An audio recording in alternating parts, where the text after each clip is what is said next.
नमस्कार। आज हम एक बहुत ही गहरे और व्यावहारिक विषय पर बात करने जा रहे हैं। ये विषय सीधे श्री रामकृष्ण परमहंस की शिक्षाओं से जुड़ा है। ईश्वर का निरंतर स्मरण। जी। ये सिर्फ कोई धार्मिक क्रिया नहीं है, ये तो एक जीवन पद्धति है। तो सवाल यही उठता है कि ये निरंतर स्मरण असल में है क्या, और ये भक्ति का आधार कैसे बनता है। और सबसे बड़ी बात, हमारी रोजमर्रा की भागदौड़ में इसे साधा कैसे जा सकता है। चलिए इसी पर आज थोड़ा गहराई से सोचते हैं, बात करते हैं। बिल्कुल, बहुत जरूरी विषय है ये। श्री राम कृष्ण का जो मूल संदेश था ना, वो बड़ा सीधा और शक्तिशाली है। उनका कहना था कि लगातार ईश्वर को याद करते रहने से मन साफ होता है, पवित्र होता है। जी हाँ। और व्यक्ति ईश्वर के ज्यादा नजदीक पहुंचता है। वो अक्सर कहते थे कि ये दुनिया, ये संसार अपनी मोह माया से मन को भटकाता है, उलझाता है। हाँ, ये माया का जाल। हाँ, लेकिन ईश्वर का स्मरण जो है वो एक लंगर की तरह है। मन को भटकने से रोकता है, उसे स्थिर रखता है।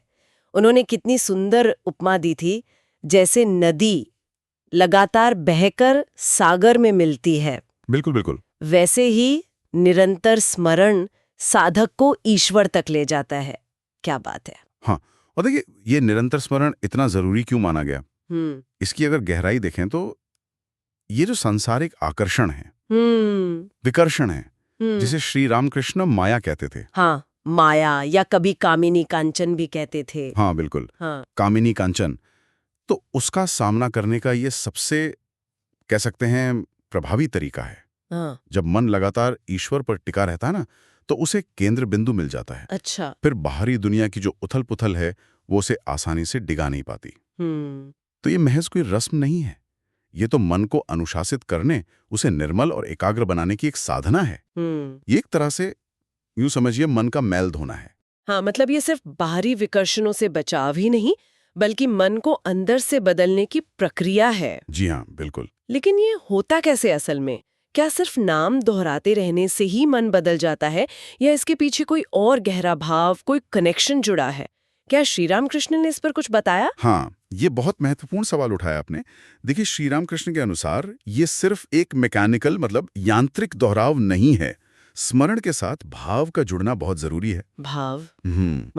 भाव यानी प्रेम का भाव, भक्ति का भाव, ईश्वर के प्रति एक गहरा लगाव, एक पुकार। जब नाम या रूप का स्मरण सच्चे हृदय से, प्रेम और व्याकुलता के साथ किया जाता है, तभी वो मन पर गहरा असर डालता है। अच्छा। और यही पर निरंतर स्मरण और भक्ति का वो अटूट रिश्ता सामने आता है। श्री रामकृष्ण सिखाते थे कि यही जो सतत यादें है, यही भक्ति की नींव है। जप यानी मंत्र या नाम का बार बार उच्चारण, फिर प्रार्थना, ध्यान, ये सब उस निरंतरता को बनाए रखने के साधन है। और उन्होंने और चीज पर बहुत बल दिया, सत्संग। सत्संग, भक्तों का साथ। जी, ईश्वर प्रेमी भक्तों के साथ उठना बैठना। क्यों?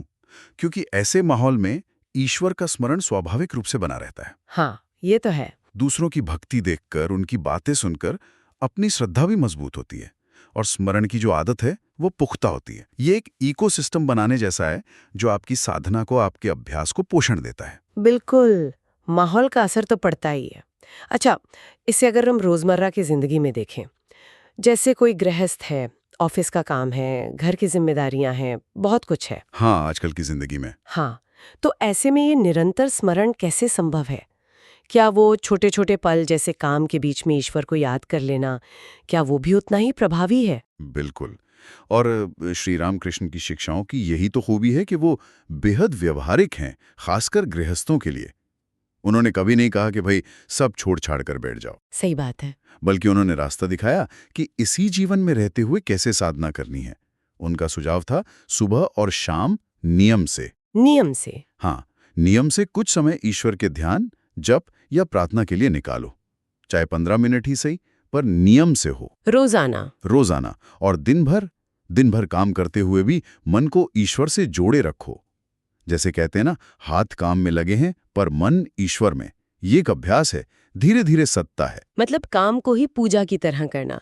मुझे एक उदाहरण याद आ रहा है, शायद किसी महिला भक्त का था, जो घर के काम करते हुए, शायद रसोई में खाना बनाते हुए, हाँ, ऐसे कई उदाहरण हैं। वो भजन गुनगुनाती रहती थीं या मन ही मन ईश्वर को याद करती थीं, और इससे उनका मन शांत और आनंदित रहता था। बिल्कुल, श्री रामकृष्ण कहते भी थे, निरंतर स्मरण से तुम हर पल ईश्वर के साथ रहते हो। हर पल। हाँ, और ये अनुभव की बात है। ये अभ्यास धीरे धीरे अंदर शांति लाता है। श्री रामकृष्ण ने यह भी साफ किया कि शुरुआत में मन भटकेगा, हजार चीजें याद आएंगी। हाँ, ये तो होता ही है। बिल्कुल, लेकिन घबराना नहीं है। जैसे ही याद आए कि अरे मन भटक गया है, उसे फिर से खींचकर ईश्वर में लगाना है। बार बार कोशिश करनी है। बार बार अभ्यास करने से ये सध जाता है। और उनका एक और महत्वपूर्ण संकेत था ईश्वर की कृपा की ओर। कृपा। जी, कृपा। उनका मानना था कि जब साधक पूरी निष्ठा से प्रयास करता है, निरंतर स्मरण का अभ्यास करता है, तो ईश्वर की कृपा भी बरसती है और वो कृपा साधना को और आसान बना देती है। तो ये प्रयास और कृपा का संगम है एक तरह से। वाह, ये बहुत सुंदर बात कही। तो संक्षेप में अगर कहें तो श्री रामकृष्ण परमहंस का संदेश बहुत स्पष्ट है। ईश्वर का निरंतर स्मरण ही भक्ति का रास्ता है, मन की शुद्धि का उपाय है। जी। और अंततः ईश्वर की कृपा पाने और उनके करीब जाने का माध्यम है। उनका आह्वान कितना सीधा है, हर पल ईश्वर को याद करो। ये साधना सुनने में सरल लगती है, पर इसमें गहराई बहुत है। निश्चित रूप से। और यहीं पर एक विचार छोड़ जाते हैं हम सभी के लिए सोचने को। आज की इस तेज रफ्तार और इतने विकर्षणों से भरी दुनिया में हम इस निरंतर स्मरण को सिर्फ सुबह शाम की पूजा या कुछ मिनटों के जप तक ही सीमित न रखें, बल्कि इसे अपने हर काम में, हर सोच में, हर बातचीत में कैसे उतार सकते हैं, कैसे इसे अपनी चेतना का, अपने होने का हिस्सा बना सकते हैं। हाँ। अगर ये संभव हो पाए तो सोचिए ये हमारे अंदर की शांति को और हमारे बाहर के व्यवहार को कितना बदल सकता है। इस पर सोचना जरूरी है। वाकई ये सोचने वाली बात है। अच्छा, तो अगर आपको श्री रामकृष्ण की शिक्षाओं पर हुई ये चर्चा उपयोगी लगी, ज्ञानवर्धक लगी, तो कृपया इस वीडियो को लाइक करें और हमारे चैनल को सब्सक्राइब करना न भूलें, ताकि आप भविष्य में भी ऐसी ही गहरी और सार्थक चर्चाओं से जुड़ सकें। जय श्री रामकृष्ण। जय श्री रामकृष्ण।